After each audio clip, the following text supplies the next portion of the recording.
Alors, vidéo numéro 2 sur les traces de Béline. Ben, vous voyez, là,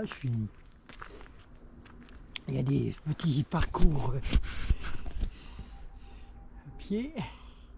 Et soit 6 km, 2 km 300 pour Loches. Voilà, par là, c'est Celles-sur-Ours, Landreville et la tour. On va laisser là, je vais aller. La tour de Sainte-Béline. Elle est là-haut. Je sais pas si vous voyez d'ici. Derrière les arbres, là. Voilà, on y va. Tout à l'heure, c'était la fontaine et le sanctuaire de cette jeune Béline, décapitée au XIVe siècle pour avoir refusé les avances d'un seigneur d'ici. Et maintenant, on va aller là-haut. Vous savez comme j'aime bien monter les marches. Bon. Les marches en bois, dans un petit bois. Là, il y a une espèce de trou, là, je sais pas ce que c'est. Est-ce que c'est une bauge à cochon? Il ne mieux pas tomber. Tiens, on va regarder tout de suite avant de monter. Voilà. Je sais pas trop ce que c'est que ce trou. Avec la dernière tempête qu'on a eue, il y a quelques branches de tombée. Ben là, il y a un arbre, ça fait un bout de temps qu'il est là, vu la pourriture. Bref, nous allons donc aller à la tour. Il y a beaucoup de feuilles. Voilà. Les marches en bouée. Là, il y a toujours des... Je ne vais pas me tromper. Des QR codes. Non, pas des digicodes comme j'ai dit dans la première vidéo. C'est la chapelle Sainte-Béline. Voilà. Elle est toute là-haut. Et on va aller voir un petit coup. Comment que c'est? Je suppose que c'est fermé à l'intérieur. Parce que... Hop. Moi je me tiens. Ça serait bien qu'ils mettent des ascenseurs ou des tapis roulants.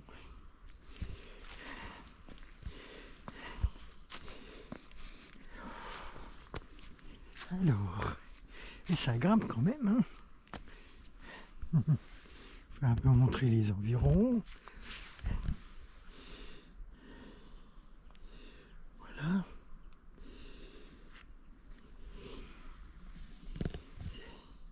Il y a beaucoup de forêts, hein. C'est vraiment... Voilà, allez. C'est raide à monter. Tous ces escaliers en plus, c'est glissant. Voilà.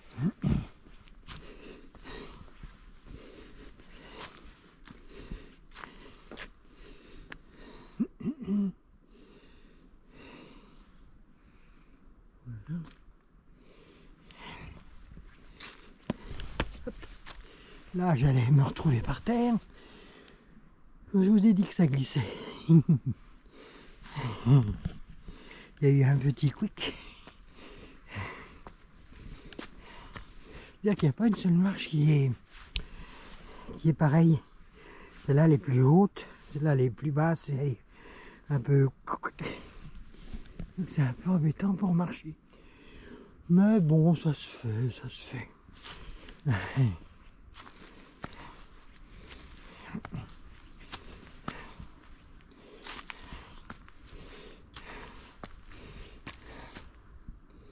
Voilà. On distingue déjà la petite chapelle. La petite chapelle. Bon, on est au mois de décembre, donc il fait pas très chaud. Et ben, ici, quand toutes les arbres sont verts, bien en feuilles, ça doit être joli. Là-bas, il y a un banc, les gens peuvent se reposer.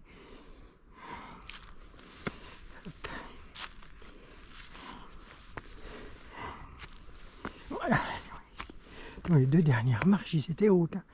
Il fallait lever les genoux. Voilà, il y a des bancs pour se reposer. Un petit panorama du coin. Voilà. C'est beau. Hein, faut aimer la nature. Ouais, il n'y a pas beaucoup d'oiseaux parce que on est au mois de décembre. On est combien aujourd'hui? 5 décembre. Voilà. Donc voilà la chapelle.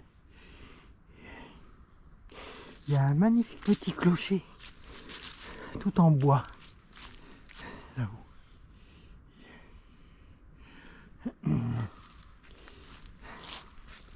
C'est très beau.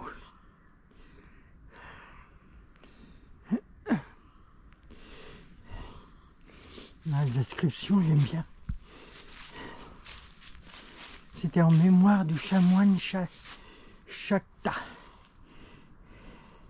qui a vécu de 1883 à 1975. C'est un enfant du pays qui acheta et restaura cette chapelle. Voilà, je vous laisse lire un chanoine qui restaura la chapelle. Les amoureux du bois et des belles choses, ouais, ça a été beau, c'est beau. C'est très joli.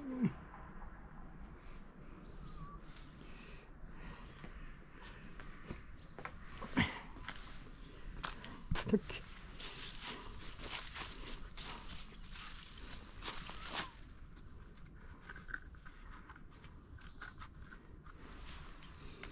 Je sais pas ce que c'est. On va faire le tour de la belle chapelle. Je sais pas ce qu'il... Là, dedans, il y a des statues. Je sais pas si vous allez voir. Je vais mettre la caméra contre la vitre.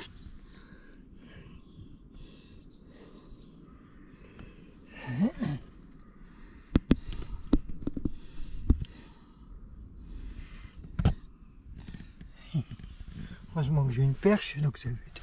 Parce que moi je vois pas grand chose, je monte sur quelque chose. Mais bon, non, c'est pas le tout. Voilà, ah, là il y a une autre fenêtre.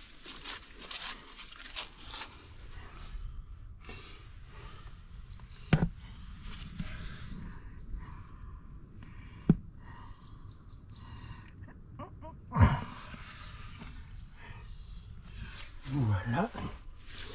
C'est une jolie petite chapelle. Hein. Les bancs sont en bois, sauf celui-là qui est en pierre. Hein, peut-être une vue là-haut, peut-être différente. Ah, puis je suis embêté, je voulais prendre tout à l'heure la fontaine avec mon appareil photo, mon vieil Canon qui a bientôt 15 ans. Et pouf, celui-ci s'est arrêté et il ne fonctionne plus. Donc, je sais pas si c'est la batterie ou s'il faut que je change carrément de téléphone, de mon appareil photo. Ça m'embête un peu, mais bon, voilà. C'est un peu... Donc, je peux pas trop faire de photos. Celui-là, il y avait des... Je peux faire des photos avec la GoPro, mais ça donne pas pareil. Le pixel, il n'est pas le même. Voilà. Là, je suis sur le banc, en pierre, enfin derrière. Là, ça donne une vue sur l'arrière de la chapelle.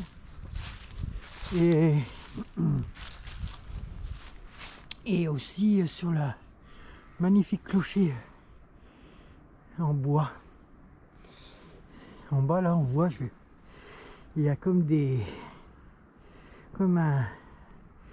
un truc où il y a sûrement une paire de portes, des portes qui ont été murées.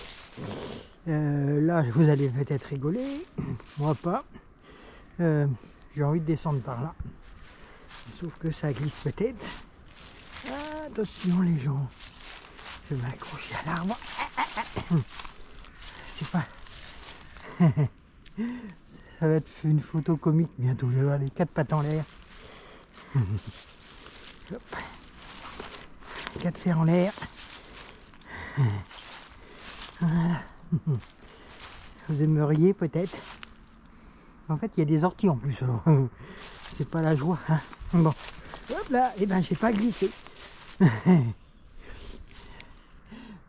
Non mais il y a des feuilles tellement, des feuilles mortes qui sont pourries, ça fait vraiment patinoire. Donc voilà, je suis en bas de cette chapelle et je disais que là, on dirait qu'il y avait comme peut-être une porte là, dans le temps. Et ici aussi. Voilà, ça fait encore un petit truc. Peut-être une porte qui a été murée. Là, donc on a là encore le côté. Toujours, j'aime bien ce clocher. Ce clocher, il est tout en bois. Il est magnifique. Là, c'est du produit noble, le bois. Ici, les gens s'assoient sur ce banc et voient cette vue. Bon là, l'hiver, voilà, hein, c'est l'hiver quoi. Les arbres sont endormis. Et voilà. Et l'été, ça doit être beaucoup plus beau. Là, je fais le tour. Encore de cette chapelle. Là, il y a là, il y a une explication. L'abbaye de Morès. Je ne sais pas si elle existe toujours. C'est à Celles-sur-Ours, un petit village juste à côté. Celles-sur-Ours. Donc l'abbaye de Morès, distance de quelques kilomètres, fut fondée par Bernard de Clairvaux en 1155. Après quelques lustres, cette abbaye avait implanté 3 granges dans ses environs. Bresles, la Frange et l'Épine, où nous nous trouvons. Donc là, ce serait l'Épine. Mais c'était une grange avant. Et ça, si où nous nous trouvons. Voilà. L'endroit, avec la rivière proche et les pâtures au pied de la petite colline, était idéalement destiné à l'élevage. Une petite bergerie avait été élevée sur cet emplacement. C'était dans cette humble demeure paternelle que vivait Béline.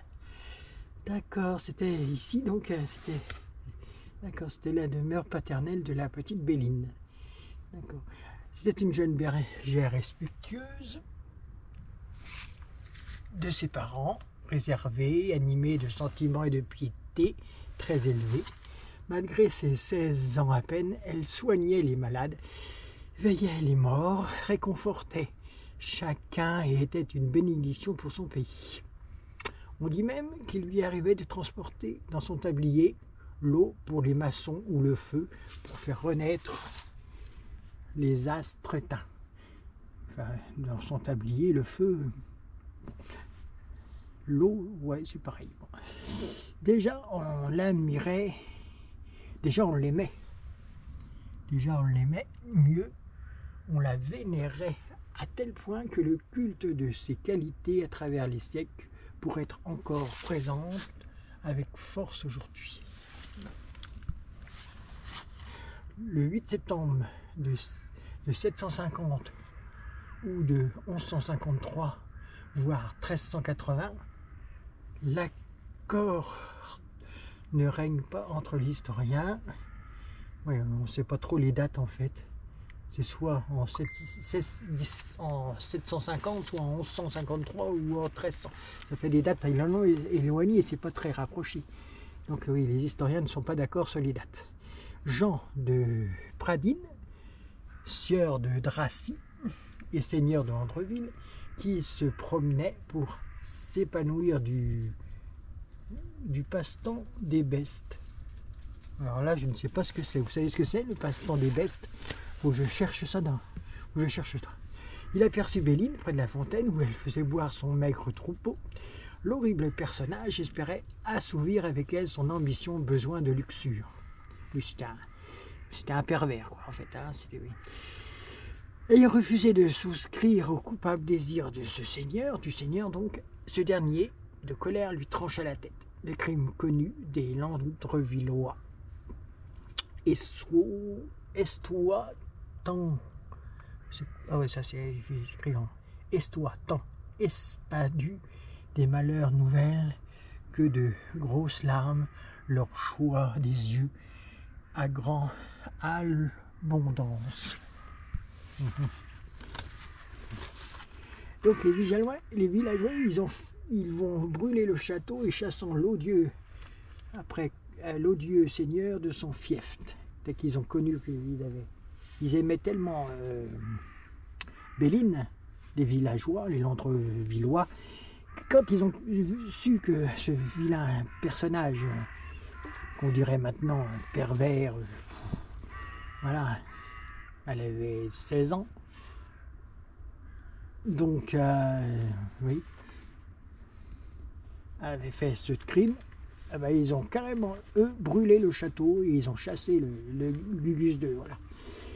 Il est excommunié par le pape, condamné à l'exil perpétuel par le Parlement et le roi, et s'empare de sa seigneurie. Il n'avait plus rien, il a tout été déchu par le roi de l'époque. Oui, bah oui, j'allais dire c'était en quelle année, mais les dates, c'est soit le 8 septembre 1650 ou 1153 ou 1380. Alors par contre, il faudrait que je fasse des recherches sur Jean de Pradines, je vous dirai. Voilà. La justice de l'époque, elle n'était pas comme celle d'aujourd'hui. Hein. Parce que maintenant, malheureusement, quelqu'un qui s'attaque à une femme ou qui la viole ou tout ça, en général, ils sont pas très punis. Enfin, c'est mon ressenti personnel. Moi, ils sont pas très punis assez sévèrement. Enfin là les villageois, ils ont carrément gramé la baraque, foutu le gars dehors, le pape il s'en est mêlé et il l'a excommunié. Excommunié à l'époque, il fallait, c'était spécial l'excommunion. À l'époque, il fallait payer à l'église le droit d'aller au paradis. Voilà, c'était ça. Et oui. Condamné à l'exil, c'est-à-dire qu'il n'avait plus le droit d'être là, il fallait qu'il se parte du pays, peut-être même de France, peut-être, je sais pas. Et le roi, il s'est emparé de toutes ses terres, de sa seigneurie. Ensuite, il est écrit que Béline fut béatifiée 50 ans après son horrible mort. Et l'on édifia en élévation sur sa maison de semi-enterrée, la chapelle actuelle. Voilà. Dans son sous-sol, on trouve aujourd'hui quelques impacts, presque intacts. Là, je ne lis plus assez, moi, en fait. Et puis, dans son sous-sol, on trouve aujourd'hui presque intacte la bergerie originelle, en partie taillée dans la roche, avec les tables, les cheminées, effectuée vers 1650 à l'abbaye, vers 1650 à l'abbaye de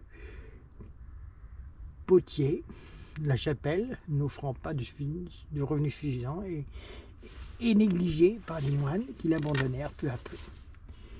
Oui, voilà. L'âge et la négligence dans l'entretien l'a conduit à la ruine et à l'effondrement d'une partie de sa voûte en 1693. Elle était vraiment dans un piteux état apparemment. Sa réhabilitation est alors décidée. On décide de couvrir sa nef d'une charpente de tuiles. Les contreforts et un remblai au nord font leur apparition. Le chœur reste ouvert. Le chœur reste couvert de lave et un accès au sous-sol par l'intérieur est établi. La chapelle est de nouveau vouée au culte de Sainte Béline. Les moines l'abandonnèrent ensuite, définitivement encore, et se transformaient en ermitage bien décoré. À la Révolution, elle devint un bien national et vendue pour elle a été vendue le 8 Fruididor de l'an 6. On se trouve à Révolution, hein. au citoyen Pierre Despontaillés, laboureur de Londreville. La vente en succession et finalement la vente de vente en succession, c'est finalement l'abbé Jacta, d'origine à Londreville, qui s'en rend propriétaire en 1910. En y consacrant beaucoup de moyens personnels, il la rénove et l'embellit. Il fait élargir la porte, construit un auvent et un clocher, restaure et enrichit la décoration intérieure. Il érige un calvaire et un monument sur le site de la fontaine. C'est lui qui a la fontaine qu'on a vue sur la première vidéo.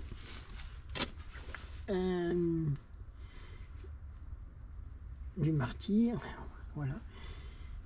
Tout cela inauguré le 3 juin 1924 en présence de l'évêque de Troyes, de 24 prêtres et de 1300 personnes. Sous son impulsion, la chapelle Sainte-Béline devint alors le lieu d'un pèlerinage annuel très fréquenté jusque dans les années 1970.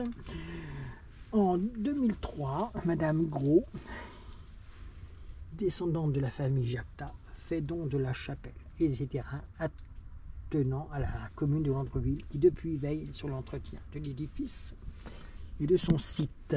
Toujours pareil, du QR code.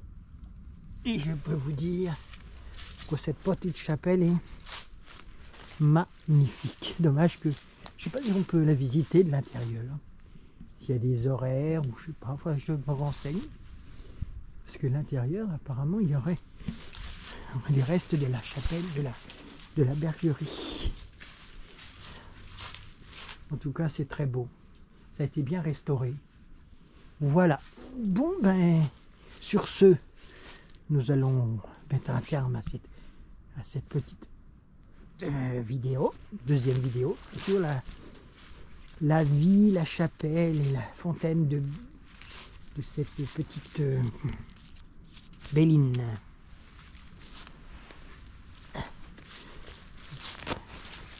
Voilà. Je vous fais un dernier tour topographique. Voilà, doucement. Donc, la chapelle.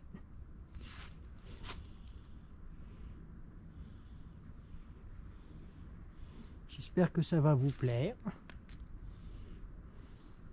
Moi j'aime bien ce genre de lieu. Voilà. Bon. Et ben je vous dis à bientôt les amis et bon visionnage. Merci.